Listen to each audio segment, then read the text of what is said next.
하나님 말씀 봅니다. 구약성경 에스겔서 3장에 기록된 말씀. 에스겔 3장 16절부터 21절.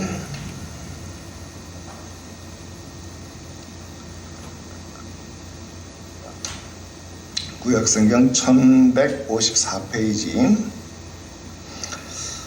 에스겔서 3장 16절부터 21절 함께 읽어요. 시작. 7일 후에 여호와의 말씀이 내게 임하여 이르시되 인자야, 내가 너를 이스라엘 족속의 파수꾼으로 세웠으니 너는 내 입의 말을 듣고 나를 대신하여 그들을 깨우치라.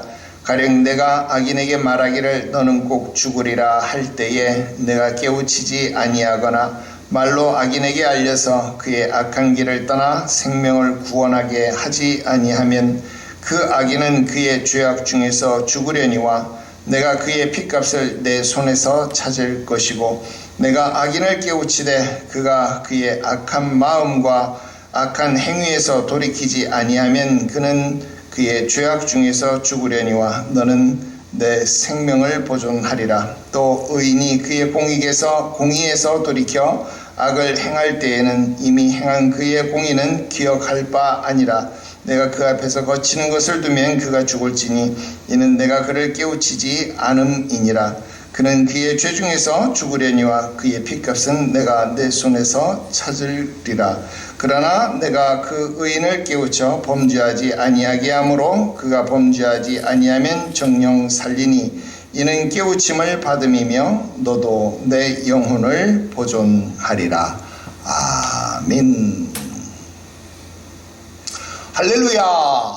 오늘 계속해서 철로역정 강독 해설 36번째 시간이 되겠습니다. 오늘은 36번째 시간 뼈아픈 질문들, 이런 제목의 내용을 공부하게 됩니다. 여러분 교재로는 챕터 19과가 되겠습니다.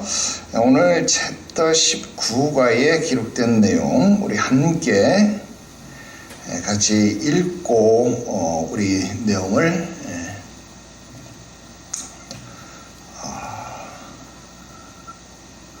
공부해 나가도록 하겠습니다. 우리 지난 시간에 그 보라색 박스까지는 읽었고요. 보라색 박스 이후부터 우리 그 내용 끝까지 한번 먼저 읽겠습니다. 읽어요. 시작. 그때 자비가 크리스천에게 물었다. 당신은 가족이 있습니까? 결혼하셨습니까? 아내와 어린 자녀 4명이 있습니다. 그런데 왜 그들은 데리고 오지 않았습니까? 그때 크리스천이 울면서 말했다. 제가 함께 가기를 얼마나 원했는데요. 그러나 그들 모두는 제가 순례길을 떠나는 것을 지독히 싫어하고 반대했습니다. 그러나 당신은 그들에게 멸망의 위험이 뒤에 있다는 것을 말해야 했으며 그것들을 보여주려고 노력했어야 합니다. 그렇게 했습니다. 또한 하나님께서 저에게 보여주신 도성의 멸망에 대해서도 말해 주었습니다. 그러나 그들은 제가 농담하는 것으로 여기고 저를 믿지 않았습니다. 당신의 말이 그들에게 축복이 되게 해달라고 하나님께 기도해 보았습니까? 예, 아주 간절한 심령으로 기도했습니다. 왜냐하면 저의 아내와 어린 자녀들은 저에게 매우 사랑스러운 존재들이었기 때문입니다. 그러면 그들에게 당신이 느낀 슬픔과 멸망의 두려움을 말해 주었습니까? 왜냐하면 제가 생각하기에 당신은 멸망에 대해 충분히 알고 있었던 것 같기 때문입니다. 이에 말하고 또 말하고 여러 번 말했습니다. 그들도 저희 안색과 눈물 그리고 우리의 머리 위에 임박한 심판을 걱정하면서 떨고 있는 저의 모습에서 두려움을 보았습니다. 그러나 이 모든 것이 저와 함께 가도록 설득하기에는 충분하지 못했습니다. 그들이 따라오지 않는 이유를 무엇이라고 했습니까? 아내는 이 세상을 잃어버리는 것을 두려워했고 아이들은 어리석은 청년의 정욕에 빠져 있었습니다. 그래서 그들은 이 핑계 저 핑계 대면서 저에게서 떠나갔습니다. 그래서 이같이 저 혼자서 오게 되었습니다. 당신의 공허한 삶이 당신의 말과 설득을 약화시켜서 그들을 떠나도록 한 것은 아닙니까? 사실 저는 저 자신의 삶을 추천할 수 없습니다. 왜냐하면 저는 제 삶 속에 있는 수많은 결함에 대해서 알고 있기 때문입니다. 또한 저는 논쟁이나 설득으로 사람을 붙잡는 것보다는 자연스러운 대화와 삶을 통해서 인도하는 것이 효과적이라는 것을 알고 있습니다. 그러나 제가 말씀드릴 수 있는 것은 저의 꼴사나운 행동으로 그들이 순례에 대해 혐오감을 갖지 않도록 정말 주의를 기울였다는 것입니다. 바로 이런 모습 때문에 그들은 저에게 너무 꼼꼼한 사람이라고 말했습니다. 저는 그들을 위해서, 즉 그들이 어떤 악한 모습을 저에게서 발견하지 못하도록 제 자신을 부정했습니다. 그렇긴 하지만 그들이 저에게서 본 것이 그들에게 방해가 되었다면 그것은 하나님께 대응해서 죄짓는 저의 허약함 혹은 이웃에게 저지른 저의 잘못들 때문일 것입니다. 참으로 가인은 자신의 아우를 미워했는데 자기의 행위는 악하고 그의 아우의 행위는 의로움 때문이었습니다. 만약 당신의 아내와 자녀가 이 일로 당신에게 화를 내었다면 그들 스스로 선에 대해 복종하지 않았다는 것을 보여준 것이며 당신은 그들의 피해서 당신의 영혼을 구원한 것입니다. 내가 꿈속에서 보니 그들은 저녁 식사가 준비될 때까지 앉아서 서로 이야기를 나누었다. 저녁 식사가 준비되자 그들은 식탁에 둘러 앉았다. 식탁 위에는 기름진 것들과 잘 정제된 포도주가 차려졌다. 식탁에서 그들의 대화는 이 언덕의 주인에 대한 것이었다. 다시 말하면 그분께서 무엇을 행하셨고 무슨 목적으로 행하셨으며 왜 이 집을 지으셨는가에 대한 것이었다. 그들이 말하는 것으로 미루어 나는 그분이 위대한 용사였으며 사망의 권세를 잡은 자와 싸워 물리치셨으나 그 일이 자신에게 큰 위험이었다는 것을 알 수 있었다. 이로써 나는 그분을 더욱 사랑하게 되었다. 크리스천이 마침내 말했다. 사람들이 말하듯이 나도 믿습니다. 그분은 많은 피를 흘리셨습니다. 그러나 그분께서 행하신 모든 일에 영광을 얻게 되셨고 그분께서 행하신 것은 자신의 고장을 사랑하는 순수한 사랑에서 나온 것입니다. 그 밖에도 집안 사람들 중에는 그분이 십자가에서 돌아가신 후 그분을 만나 이야기를 나눈 자들이었다. 그들은 그분의 입술에서 들은 것과 그분이 이 세상의 불쌍한 순례자들을 사랑하시는 분이라는 것, 그리고 그 같은 분을 이 세상에서 찾을 수 없다는 것을 증거했다. 그들은 한 가지 예를 더 들어 자신들의 증거를 확인했다. 그분은 가난한 자들을 위해 자신의 영광을 스스로 벗어버렸으며 시온산에서 홀로 거주하기를 원치 않으신다고 하셨다. 더욱이 그들은 본성상 거지로 태어났고 사는 곳이 거름더미였던 많은 순례자를 그분께서 왕자로 만들어 주셨다고 말했다. 그들은 밤이 깊도록 대화를 나눴고 주께서 보호해 주시기를 기도드린 후 각자 자신들의 잠자리에 들었다. 그들이 해 뜨는 쪽에 창문이 나 있는 2층 침실로 순례자를 인도했다. 그 방의 이름은 평안이었다. 크리스천은 동이 틀 때까지 잠을 잡고 일어나자 노래를 불렀다. 지금 내가 어디에 있는가? 이는 순례자를 위한 예수님의 사랑과 돌보심이 아닌가? 이렇게 예비하시고 용서해 주시다니 벌써부터 천국의 집에서 살고 있네. 예, 여기까지입니다. 다시 앞으로 돌아가서 우리 중요한 부분들을 짚어가면서 감독해 나가도록 하겠습니다. 자, 오늘은 지난 시간에 이어서 자비라는 처녀와의 대화 부분부터 살펴보도록 하겠습니다. 지난 시간에 우리가 박스 부분은 설명을 이미 다 했고요. 오늘은 바로 대화부터 공부합니다. 자, 자비라는 처녀가 묻습니다. 그런데 왜 그들을 데리고 오지 않았습니까? 여러분, 이 제목에서 이야기하는 것처럼 이 질문은 크리스천에게 있어서 굉장히 뼈아픈 질문이지요. 오늘도 여러분들에게 비슷한 질문을 하면 여러분들은 가슴이 아프잖아요. 왜 당신의 가족들은 교회에 오지 않습니까? 여러분, 이 질문을 듣고도 가슴이 아프지 않는다면, 이 질문을 듣고도 뼈가 아프지 않는다면 그것이야말로 이상한 것이 아닐 수 없죠. 그래서 크리스천은 울면서 대답을 했습니다. 여러분, 이 모습에서 크리스천의 진정성을 보게 된다 하는 것입니다. 그러나 우리가 이 책의 초반을 읽을 때만 하더라도 우리는 이 크리스천의 이름이 한 남자일 때죠. 이 한 남자일 때만 하더라도 그가 좀 이기적이다, 그렇게 느끼기에 충분했습니다. 왜 그랬어요? 그것은 이 크리스천이 자기 가족을 설득하는 장면이 세세하게 기록되지 않았기 때문에 그렇더라 하는 겁니다.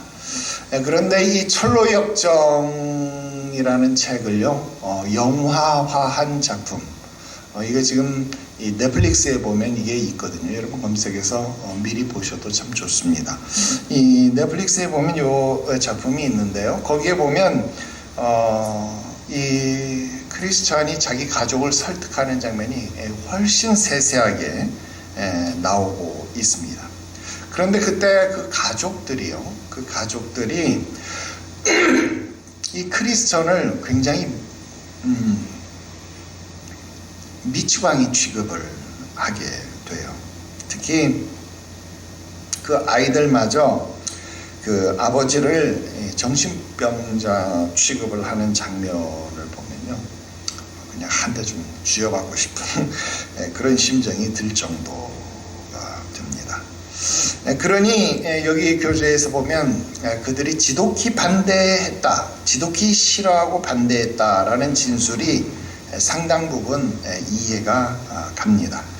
하지만 그의 답변과 관계없이요, 자비가 지금 이런 질문을 한 이유, 그걸 먼저 생각해 봐야 되겠죠. 자, 우리 고린도전서 13장에도 이야기하는 것처럼 아무리 천사의 방언, 사랑의 말을 한다고 할지라도 사랑이 없으면 울리는 꽹과리가 된다, 그런 이야기를 하잖아요. 마찬가지입니다. 여러분, 엄청난 신앙 고백을 한다고 할지라도 먼저 가정 안에서 복음이 번성되지 않는다라고 한다면요, 그 신앙 고백을 신뢰할 수 없기 때문에 그렇습니다. 그래서 먼저 가정에서 얼만큼의 복음 확장력이 있었는가 하는 것을 확인하려고 자비가 지금 이 질문을 한 것이다 라는 것입니다. 자, 당신은 그렇지만 그것들을 보여주려고 노력했어야 합니다. 당신의 말이 그들에게 축복이 되게 해달라고. 그 다음 질문 보세요. 노력했느냐 하는 거예요. 넘겨주세요. 당신은 그것을 노력했느냐 하는 거예요. 당신의 말이 그들에게 축복이 되게 해달라고 하나님께 기도해 보았느냐 하는 겁니다. 자, 자비는요, 지금 크리스천이 그렇게 눈물을 흘리며 그러기를 원했지만 그들이 원하지 않았다는 말에 정말 크리스천이 진실되게 그런 이 멸망의 위험을 경고했는지에 대해서 물어보았다라는 거예요. 자, 이렇게 물어본 것은 크리스천을 못 믿어서가 아니라, 여러분, 크리스천이 진정으로 식구들의 구원을 갈망하고 있었는가, 그 여부를 확인하기 위해서였다라는 거예요. 여러분, 진짜 구원 얻은 사람이라면요, 여러분, 이 구원의 은혜가 심령 안에 있다라고 한다면 죽어가는 영혼에 대해서 불쌍함을 느끼지 않을 수 없다라는 겁니다. 여러분, 이 크리스천이 지금 얼마 전에 십자가 체험을 겪고 난 다음에 어떤 일이 벌어집니까? 이 발에 쇠사슬을 차고 잠을 자고 있던 게으름뱅이, 거드름쟁이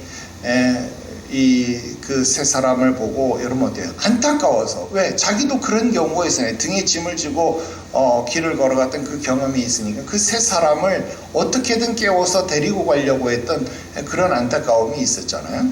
바로 그런 마음이 있었는지를 확인하기 위해서 지금 이 질문을 하고 있다라는 겁니다.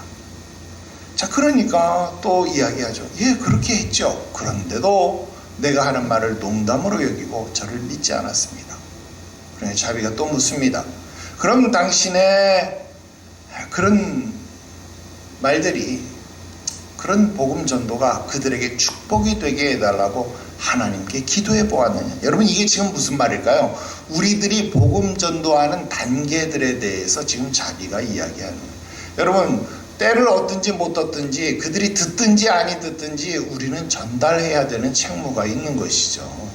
그리고 듣지 않아도 우리는 이 복음, 이 평화의 복음이 그들에게 전달되어지도록 기도해야만 하는 것이다 라는 것을 이야기하는 것입니다. 자, 그 다음 질문 또 볼까요? 자, 그 다음 질문 넘겨주세요. 자, 당신이 느낀 슬픔, 당신의 멸망에 대한 두려움, 뭐 그런 것들을 말해 줬습니까? 왜냐하면 내가 볼 때 당신은 멸망에 대해서 충분히 알고 있는 것 같은데요. 여러분, 이게 지금 무슨 말일까요? 지금 앞에서 했던 말을 자비는 또 묻고 또 묻고 있어요. 마치 여러분 심리 테스트, 뭐 심리 검사 이런 거 할 때 여러분 어때요? 이 사람이 거짓 답변을 하고 있는지 아닌지를 걸러내기 위해서 교차 검증, 다른 똑같은 질문인데 다른 방법으로 질문해 보는 방법이 있잖아요. 그런 것처럼 지금 자비는요, 이 크리스천에게 다른 방법으로 같은 질문을 하고 있다는 거예요. 여러분, 그만큼 지금 자비는요, 이 크리스천에게 어떻게 하고 있어요? 굉장히 신중하면서도 깊이 있게 지금 크리스천의 신앙을 검증해내고 있다는 거예요. 여러분, 교회 안에서 적어도 신앙은요, 이렇게 재차 3차 검증하고 또 검증해야 되는 것이다 라는 것도 참고적으로 기억하시기를 바랍니다. 자, 그 다음 질문 보겠습니다. 그들이 따라오지 않는 이유를 무엇이라고 했습니까? 자, 아내와 아이들이 가지고 있는 복음 거부의 이유 무엇이었습니까? 아내는 세상을 잃어버릴 것만 같은 두려움, 아이들은 청년의 정욕. 자, 그런데 이게 여러분 아내의 잘못이고 또 아이들의 잘못인가요? 아니죠. 여러분, 이것은 그냥 단순히 나쁘게만 볼 것이 아니라 이 세상에 살고 있는 사람들이라면 누구나 다 이런 모습을 가질 수밖에 없다는 거예요. 여러분, 아내는 이 세상의 가치가 하늘나라의 가치보다 더 크다라고, 더 중요하다라고 여기기 때문에 어때요? 당연히 이 땅 위에 더 중요한 우선순위를 둘 수밖에 없다 하는 겁니다.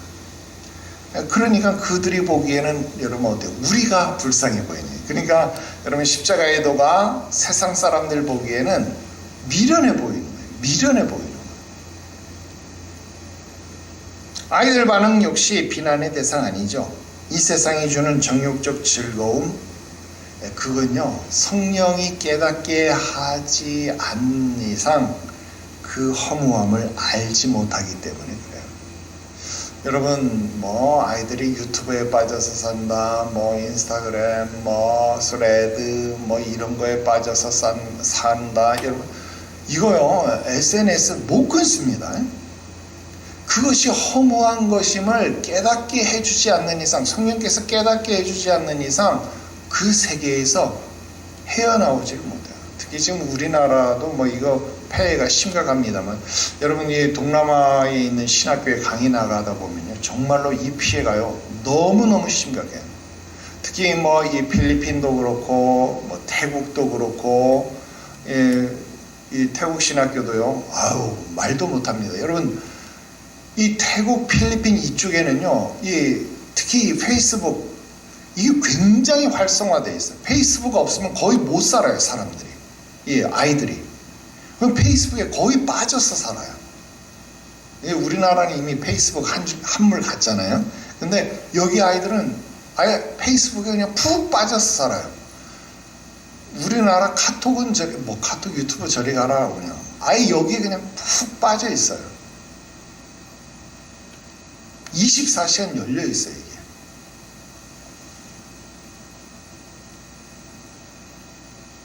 신학생들도 여기에 빠져 있습니다. 뭐 물론 거기에 CCM 찬송도 들어가 있고 뭐 자기들 뭐 활동하는 것도 올리고 그러고 있지만, 그런데 여전히 페이스북이 열려 있습니다. 그것이 허무한 것임을 깨닫지 못하는 거예요. 아유, 가서 설교하다가 그 벽을 허물지 못하는 거예요.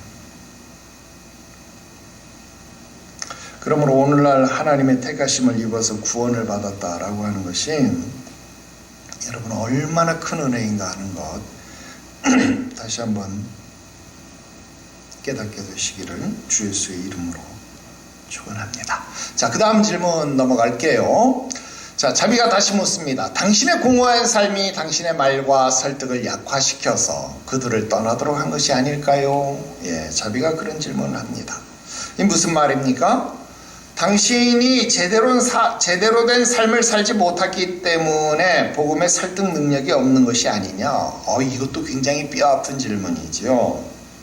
여러분, 복음 전도자이건 설교자이건 중요한 것은 뭡니까? 삶으로 전도되는 것, 삶으로 전달이 되는 것이다라는 것.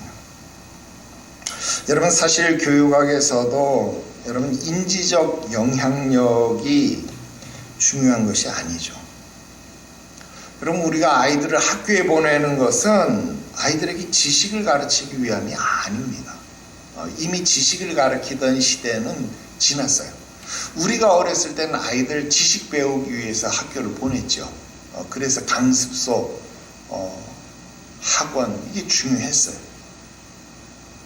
그런데 여러분, 아이들에게 만약에 지식 가르치는 거라고 한다면 책으로, 학원으로, 또 요즘 같으면은 AI로 가르치는 것이 훨씬 효과적입니다. 그런데도 불구하고 여러분, 학교에 보내고 선생님을 찾는 이유는 뭡니까? 그건 지식을 배우기 위한 게 아니죠. 학교에 보내는 것은 규칙을 배우는 거고 사회성을 배우는 거고, 선생님을 찾는 이유는 거기에서 인격을 배우는 거죠. 물론 요즘 선생님이 학생을 죽이는 그런 시대가 되니 이게 참 무서운 세상이 되었습니다만, 여러분, 그에게서 삶을 전수받기 위해서 선생님을 찾는 것 아닙니까? 신앙도 여러분 마찬가지죠. 여러분, 좋은 말씀을 듣는 것이 전부라고 한다면 여러분 그냥 유튜브 보고 TV 보고 집에서 예배 드리지 뭐하러 교회 나옵니까? 여러분, 우리가 이미 교리 시간에 공부를 했지만 뭐라고 했어요? 교회는 하나님이 왜 교회를 주셨어요? 우리 교회, 건강한 교회 표지, 지표를 이야기하면서 뭐라 그랬어요? 하나님이 교회는 모든 건강한 성도, 모든 건강한 이 신실한 성도들의 어머니로서 주었다 그랬잖아요. 어머니로서 주신 것이다 그랬잖아요. 그래서 하나님은 교회를 통하여 우리를 양육해 가신다라는 거예요. 그래서 말씀과 교육의 사역만이 아니라 교제와 봉사의 사역을 통해서 서로 협력하게 하시고 그 안에서 우리를 자라나가게 하신다라는 겁니다.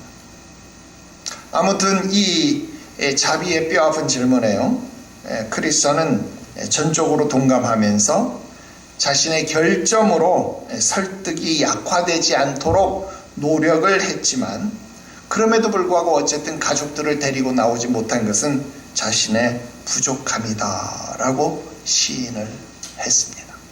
그리고 그런 시인을 아는 크리스찬에게 오늘 우리가 읽었던 이 에스겔서 말씀으로 자비는 위로를 해주게 됩니다. 자, 그 다음 내용입니다. 쭉 내려가세요. 자, 저녁 식사가 준비되자 식탁에 둘러앉았다. 정제된 포도주가 나왔다. 그리고 대화의 주제는 이 언덕의 주인에 대한 것이었다. 무슨 말일까요? 이제 분별의 과정이 다 끝났다라는 거예요. 여러분, 경건, 신중, 자비라고 하는 이 세 처녀를 통한 분별의 과정이 다 끝나고, 여러분, 크리스천과 처녀들은 비로소 함께 식탁에 둘러앉았다. 무슨 말입니까? 앞에서도 이야기했지만 이 식탁은 주의 만찬, 곧 성찬을 의미하는 것이죠. 그러니까 지금 뭐가 나오는 거예요? 정제된 포도주가 나온 것이다 라는 거죠. 또 대화의 주제는 뭡니까? 이 언덕의 주인인 예수 그리스도에 관한 것이다 라는 겁니다. 무슨 말일까요? 이 성찬은 아무나 참여하는 것이 아니다 라고 하는 겁니다. 누가 참여하는 거예요? 분별의 과정을 통과한 자들만이 이 성찬에 참여하는 것입니다. 여러분, 오늘날에는 성찬을요, 예배 중에 포함해서 진행하는 거지만 예전에는 예배를 마친 후에 자격에 합당한 자들만 자리에 남도록 해서 다시 성찬 예배를 드렸어요. 그래서 그 자격에 합당한 분별을 하고 난 다음에 이 성찬 예식을 진행했다라는 겁니다. 그 분별 과정이 뭡니까? 요즘으로 따지면 세례를 말하는 것이죠. 그래서 세례교인만 이 예식에 참여할 수 있다라는 겁니다. 그리고 세례교인이라고 할지라도 마음에 꺼리낌이 있는 자는 이 예식에 참여하지 않도록 종용을 받았습니다. 그러면 세례교인인데 나 마음에 꺼리낌이 있으니까 참여하지 말아야지, 그렇게 해서 참여 안 하면 참여 안 하는 것으로 끝입니까? 아닙니다. 여러분, 세례교인인데 성찬에 참여하지 않으면요, 그게 부끄러움인 거예요.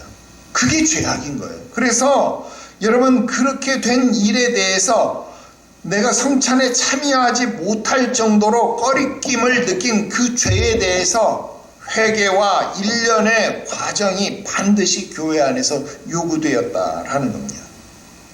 여러분, 사실 교회가요, 이 정도 과정이 진행되어야 교회의 순수성이 유지될 수 있다 하는 겁니다. 그런 면에서 보면 여러분 어때요? 요즘 교회에서 행하는 성찬 예식은 다 약식이라고 말할 수 있겠죠. 그러나 여러분, 교회에서 행하는 예식이 다 약식이라고 할지라도 여러분은 정식 이상의 순전함으로 참여할 수 있기를 바랍니다. 여러분, 오늘날 많은 교회들이 성찬회에서도 고작 1회 하는 교회, 1년에 한 번, 1년에 2번 하는 교회들이 대부분입니다. 그래도 우리 교회는 지금 2달에 한 번 성찬 시행하잖아요. 많이 하는 교회. 근데 우리가 예전에는 한 달에 한 번 했잖아요. 근데 그걸 제가 반으로 줄였어요. 왜 반으로 줄였습니까? 이유가 있었죠. 그건 얘기는 안 하겠지만 다시 회복되어져야 되죠.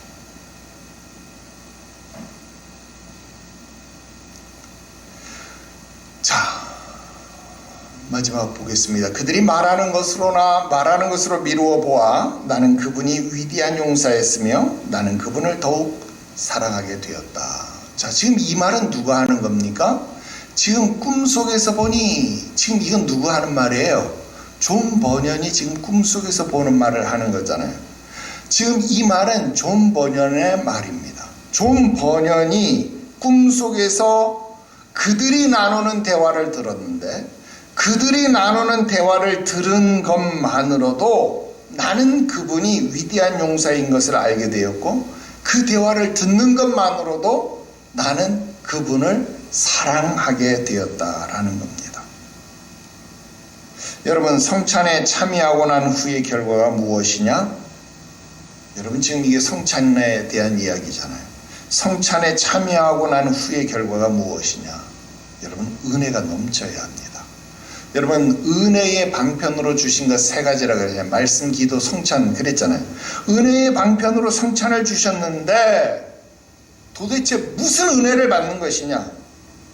그 은혜라는 것은요, 그분에 대해서 더 자세히 알게 되고, 그리고 그분을 더 사랑하게 되는 것이다. 여러분, 이게 은혜다라는. 성찬을 하면 그분에 대해서 더 자세히 알게 되고 그분을 더 사랑하게 되는 은혜가 임한다는, 이 말이 지금 누구의 말이에요? 아까도 얘기했지만 꿈속에서 그들의 대화를 지켜본 존 버년의 말이잖아요. 꿈속에서 보는 것만으로도 주님을 사랑하게 되는데, 하물며 그 자리에 직접 참여한 저와 여러분들은 얼마나 더 주님을 사랑해야 되겠습니까? 그죠? 자, 그 다음 거 넘어가겠습니다. 다음요. 그 밖에도 집안 사람들 중에는 쭉 지금 보라색으로 줄 그은데요. 여러분 다 그거 하세요. 그 집안 사람들 중에는 쭉쭉쭉쭉 증거했다까지 밑줄을 그으세요. 자, 성찬에 참여한 사람들은 어떻게 되는 거예요? 바울이 말한 것처럼 뭘 하는 거예요? 주의 죽으심을 그가 오실 때까지 뭐 하는 것이니라? 고린도전서에 주가 죽으심을 그가 오실 때까지 전하는 것이니라. 여기는 뭐 했다고요? 그 밖에도 집안 사람들 중에는 이러이런 것들을 증거했다. 전하는 것이다. 여러분, 성찬에 참여하면 뭐를 해야 돼요? 증언해야 되는 거예요. 증거해야 되는 거예요. 이 성찬에 참여하고 그의 죽으심에 대해서 내가 증언자가 되어서 서로 이것을 함께 나누고 독려해야 된다라는 것입니다. 그러므로 성찬에 참여하게 되면 은혜가 더욱 두터워지고 결속력이 단단해지게 된다라는 거예요. 그러니까 성찬은요, 그냥 교회에서 진행하는 그냥 의례적인 예식이 아니라 굉장히 우리를 하나로 묶어가는 아주 강한 결속력이 있게 하는 굉장히 중요한 거죠. 자, 다음 내용입니다. 자, 성찬이 끝나고 그들은 각자 자기 침실로 갔는데 이 사람들이 나를 어디로 인도했어요? 이 크리스찬을 어디로 인도했어요? 2층에 있는 침실로 인도했다. 그 침실의 방, 그 방의 이름은 평안이었다. 거기에 밑줄을 긋겠습니다. 자, 여러분 이 지문은요, 두 가지로 해석이 가능하겠어요. 뭡니까? 하나는 성찬의 결과입니다. 성찬의 결과. 자, 성찬의 결과로 지금 크리스천이 얻은 것은 뭐예요? 평안이라는 겁니다. 여러분 성찬을 행하고 나면 마음에 뭐가 임하는 거예요? 평안이 임하는 거예요. 여러분 우리 찬송가 가사에도 있지만 십자가 내가 처음 볼 때에 나의 마음속이 평안해지는 거예요. 여러분 십자가의 사건, 이 성찬에 참여하고 난 다음 나의 마음속이 평안해지는 거예요. 또 다른 해석 하나는 뭐예요? 지금 이 성찬이 행해진 곳이 어디였어요? 아름다운 궁전이었잖아요. 아름다운 궁전이 어디라고 우리가 배웠어요? 교회라고 배웠잖아요. 즉 성도가 교회에서 얻는 유익은 뭡니까? 평안입니다. 그래서 예루살렘 뭐예요? 샬롬, 평안의 집 아닙니까? 여러분 교회에서 얻는 유익은요 바로 평안입니다. 여러분 교회에서 평안하시기를 바랍니다. 여러분 이제는 우리가 그런 인사들이 다 교회 안에서 죽어버렸죠. 그러나 교회에서 옛날 서로 만나면 뭐라고 인사해요? 샬롬, 평안, 그렇게 인사하는 거예요. 여러분 교회에서 우리는 평안을 나누는 거예요. 서로 만나면 싸우려고 하는 것이 아니라 서로 만나면 평안을 빌어주는 거예요. 누구의 집에 복음을 전하기 위해서 갔어요. 누구의 집에 신방을 가면 그 집에 무엇을 빌라고요? 평안을 빌라는 거예요. 그 집이 너를 영접하여 드리지 않으면 어떻게 하라고요? 그 집에서 발에 먼지조차 떨어버리라 그러는 거예요. 그 집에 들어가야 할 평안이 누구에게 온다는 거예요? 너에게로 돌아온다는 거예요. 여러분 우리는 평안을 빌어주는 사람이에요. 마지막입니다. 자, 아침까지 잠을 잤어요. 평안하니까 잠이 잘 오죠. 하나님의 집에서 잠이 잘 오는 거예요. 여러분 교회 와서 우리 교회에서는 잠을 자는 사람이 별로 없을 때요. 우리 교회는 평안하지 않은가 봐요. 예배 시간에 설교 시간에 조는 사람이 없어. 좀 조세요. 안 졸려요? 참 은혜네. 자, 그런데 어쨌든 평안하니까 아침까지 푹 잤어요. 크리스찬이 푹 잤어요. 그리고 아침에 일어나서 이 크리스찬이 찬송을 부릅니다. 내가 어디에 있는가? 나는 벌써부터 천국의 옆집에 살고 있다. 그렇습니다. 우리 이미 교리 시간에 배웠지만 지상교회, 여러분 이 땅 위에 있는 이 유형교회는 무형교회, 즉 천상교회의 모형이다. 그런 이야기했죠. 즉 저 하늘나라에 있는 천상교회를 맛보고 체험하는 장소이다라는 겁니다. 그래서 교리교육이 참 중요합니다. 그래서 이 평안을 맛보기 위해서, 이 평안을 누리기 위해서 교회는 떠나는 것 아닙니다. 교회는 옮기는 것 아닙니다. 하나님의 날개 그늘 아래서 안식할 수 있게 되시기를 주 예수의 이름으로 축원합니다. 오늘 여기까지입니다. 우리 기도드리겠습니다. 거룩하신 하나님 아버지, 크리스천이 자비를 통하여서 가슴이 아픈 질문, 뼈 아픈 질문들을 들었습니다. 사실 이 질문들은 오늘 우리의 가슴도 아프게 합니다. 아직 구원받지 못한 우리의 가족, 우리의 일가 친척들이 있사오니 주님, 저들을 불쌍히 여겨 주시옵소서. 구원의 문을 활짝 열어주시되 내가 복음에 거치는 돌이 되어지지 말게 하여 주시고 복음의 유용한 도구가 되게 하여 주셔서 저들이 듣든지 아니 듣든지, 저들이 복음을 따라오든지 따라오지 아니하든지 나는 이 일의 증거자가 되게 하여 주시옵소서. 이 일에 게으르지 말게 하여 주시옵소서. 이 일이 저들에게 축복이 되도록 간절함으로 눈물을 흘리며 기도하는 자가 되게 하여 주시옵소서. 주님 앞에 섰는 그날 이 일에 부끄러움이 없도록 당당함으로 간구할 수 있는, 대답할 수 있는 우리가 되게 하여 주시옵소서. 거룩하신 구주 예수님의 이름으로 기도드리옵나이다. 아멘.